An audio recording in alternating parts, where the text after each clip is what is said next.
Bonjour à tous, dans cette vidéo technique, on va parler des 3 positions de base en Krav Maga. Alors, tout d'abord, nous allons voir la position passive. Dans la position passive, j'ai les 2 pieds qui sont sur la même ligne, les 2 bras sont le long du corps, et je ne suis clairement pas prêt à me défendre en cas d'agression. Je n'ai pas de stabilité, je ne suis pas préparé, c'est la pire des positions que je peux avoir dans un combat de rue. Pour autant, c'est une situation qu'on peut retrouver dans la vie de tous les jours.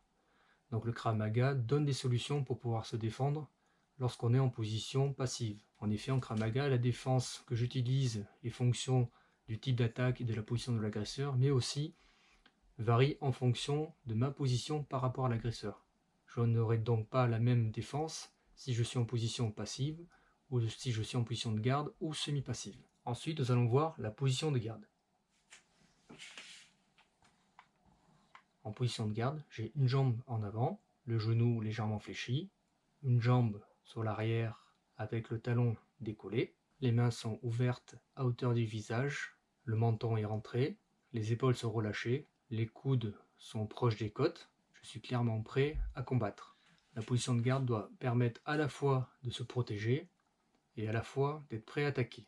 Pour cela, la position de garde, c'est un compromis entre de la mobilité et de la stabilité. La position de garde a un avantage, elle me rend prêt à combattre, mais elle a un inconvénient, c'est qu'elle envoie un signal à mon adversaire.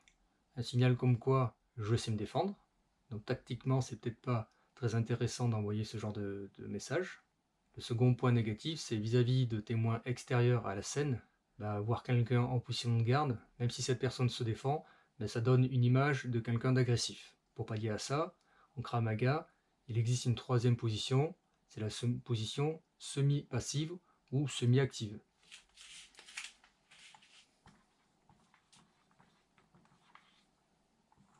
En position semi-passive, j'ai un pied en avant, un pied en arrière, j'ai les bras sur l'avant, légèrement au-dessus de l'horizontale, les mains sur l'avant en signe d'apaisement. Donc c'est une position qui me permet d'être à la fois défensif, mais très rapidement peut se transformer en position de garde pour pouvoir être prêt à combattre.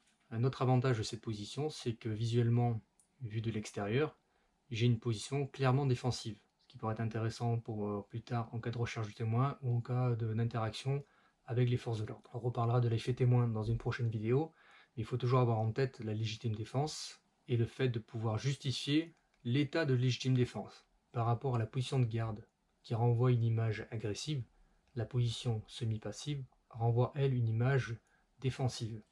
Il existe aussi des gardes passives modifiées. En voici un exemple. Un pied en avant, un pied en arrière, un bras levé, une main au niveau du visage, la deuxième main sous le coude. Vous remarquez que les bras ne sont pas croisés. De cette position, je peux rapidement défendre ou passer en position de garde. J'espère que cette vidéo vous a plu. Si c'est le cas, n'hésitez pas à liker, à partager et à commenter. Abonnez-vous à la chaîne KMG Makla et abonnez-vous au Facebook Krav Maga Global Makla. Et moi, je vous dis à bientôt dans une prochaine vidéo.